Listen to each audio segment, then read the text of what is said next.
नमस्ते। मैं हूं सुनील दरेकर। अनमोल ज्ञान इस चैनल में सभी का स्वागत है। छात्रों, 10वीं कक्षा पाठ क्रमांक 5 गोवा जैसा मैंने देखा। जी हाँ, आज हम जा रहे हैं गोवा। अकेले नहीं, लेखक के साथ। हाँ, गोवा जैसा मैंने देखा, ये जो पाठ है ये लिखा है विनय शर्मा इन्होंने। तो हम लेखक जी के साथ जा रहे हैं। इस पाठ की विधा है यात्रा वर्णन। तो चलते हैं और पर्यटन का मजा ले लेते हैं।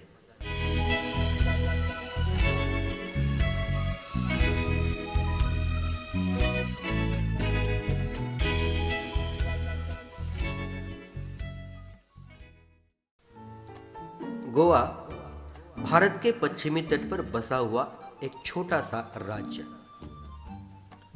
वहां की प्राकृतिक सुंदरता, वहां के लोगों की जीवन शैली, त्योहारों तथा समुद्र तटों का मनोहरम या मनोहारी चित्रण विनय शर्मा इन्होंने किया है। और हाँ, एक खास बात यह है कि यहाँ के समुद्र तट पर्यटकों के आकर्षण के केंद्र बिंदु है। गोवा गोवा यह नाम सुनते ही सभी का मन तरंगित हो उठता है। और क्यों न उठे, क्योंकि यहाँ की प्रकृति, आबोहवा और जीवन शैली का आकर्षण ही ऐसा है कि पर्यटक खुद ब खुद यहाँ खींचे चले आते हैं। देश के एक कोने में स्थित होने के बावजूद ये छोटा सा राज्य प्रत्येक पर्यटक के दिल की धड़कन है। यही कारण है कि लेखक अपने परिवार के साथ इंदौर से गोवा जा पहुंचे। साथ में उनके साधु साहब भी थे।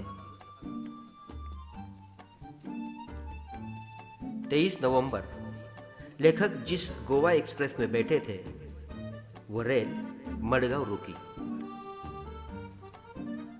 तब वहां एक टैक्सी आई तो परिवार एक टैक्सी में बैठ गया। शीतल हवा के झोंकों ने सभी का मन प्रसन्न कर दिया। लेखक सोचने लगे कि पर्यटन का भी अपना ही आनंद है। जब हम जीवन की समस्याओं से जूझ रहे होते ना, तो उनसे छुटकारा पाने का सबसे अच्छा तरीका पर्यटन ही है। हाँ, क्योंकि बदले हुए वातावरण से मन तरोताजा हो जाता है। लेखक कस्बा बेनालियम के एक होटल में ठहरे, जो उन्होंने पहले ही बुक किया था। वैसे देखा जाए तो गोवा राज्य दो भागों में बंटता है, दक्षिण गोवा और उत्तर गोवा। और इसकी राजधानी है पणजी। पणजी मांडवी नदी के किनारे स्थित है। यह नदी काफी बड़ी है तथा वर्ष भर पानी से भरी रहती है। फिर भी समुद्री इलाका होने के कारण यह मौसम में प्रायः उमस तथा हवा में नमी रहती है। जैसे हम मराठी में कहते हैं, दमट वातावरण है ना। शरीर चिपचिपाता रहता है, लेकिन मुंबई जितना नहीं, क्योंकि यहाँ का क्षेत्र हरियाली से भरपूर है। फिर भी धूप तो तीखी होती ही है। गोवा अपने खूबसूरत सफेद रेतीले तटों, महंगे होटलों तथा खास जीवन शैली के लिए जाना जाता है। लेकिन इन सब के बावजूद यह अपने में एक सांस्कृतिक विरासत भी समेटे हुए है। अब लेखक बहुत ही खूबसूरत और शांत जगह बेनालियम बीच की ओर चले। चलो हम भी उनके साथ चलते हैं, आनंद उठाते हैं। लेखक का अरब सागर देखने का उत्साह बढ़ता ही जा रहा था। तभी अचानक लहरों की आवाज सुनाई दी, जो किसी रणभेदी की तरह थी। लेखक और उनका परिवार सब दौड़े। सड़क पीछे छूट गई थी, इसलिए रेत पर तेजी से दौड़ना मुश्किल हो रहा था। फिर भी धसे हुए पैरों को पूरी ताकत से उठाकर वे भाग रहे थे।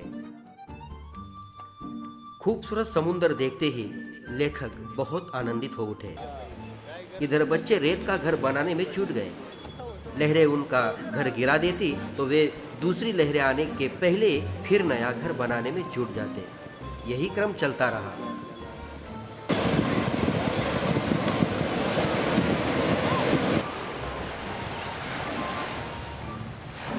पक्षियों का बैठना, कुत्तों का दौड़ना और पक्षियों का टी टी कर उड़ जाना, ये दृश्य सैलानियों का अच्छा मनोरंजन करता है। इधर जैसे ही सूर्य देवता ने विदा ली, वैसे ही चंद्रमा की चांदनी में नहाकर समुद्र का नया ही चेहरा नजर आता है। सबसे पहले लेखक अंजुना बीच पहुंचे।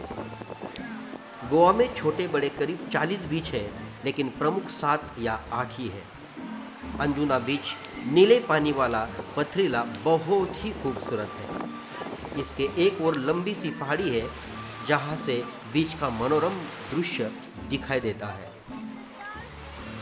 नीला पानी काले पत्थरों पर पछाड़ खाता रहता है।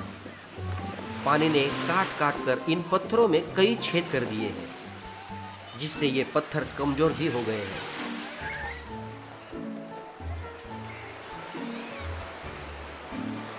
ये अंजुना बीच गहरा और नीले पानी वाला, ये बॉलीवुड की पहली पसंद है। यहाँ कई हिट फिल्मों की शूटिंग हुई है। दोनों बीच व्यावसायिक है, पर मूल अंतर व्यवसाय की प्रकृति का है। इसके बाद लेखक ने दिन भर पणजी शहर देखा और फिर वो जा पहुंचे कलिंगवुड बीच। यह काफी रेतीला तथा गोवा का सबसे लंबा बीच है, जो 3 से 4 किलोमीटर तक फैला हुआ है। यहाँ पर्यटक बड़ी संख्या में आते हैं, क्योंकि कारण है स्थानीय लोगों के व्यवसाय का ये केंद्र बिंदु है। दूर दूर तक पानी, बहने वाली हवा, सैलानी, ये वातावरण देखकर बहुत ही अच्छा लग रहा था।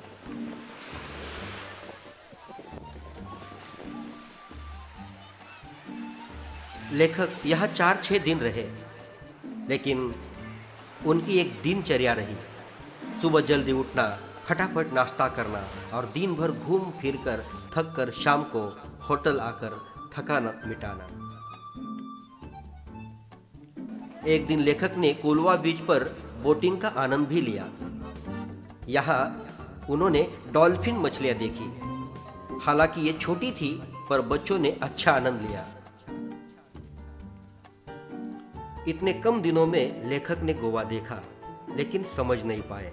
पर हाँ, वे इतना जरूर समझ गए कि पश्चिमी फैशन और सभ्यता में रचा बसा होने के बावजूद ये भारतीय संस्कृति को पूरी तरह से आत्मसात किए हुए हैं। पर्यटक फैशन के रंग में कुछ देर के लिए भले ही स्वयं को रंग कर चले जाते हैं, लेकिन स्थायी लोग अपनी सांस्कृतिक परंपरा की उंगली अब भी पकड़े हुए हैं।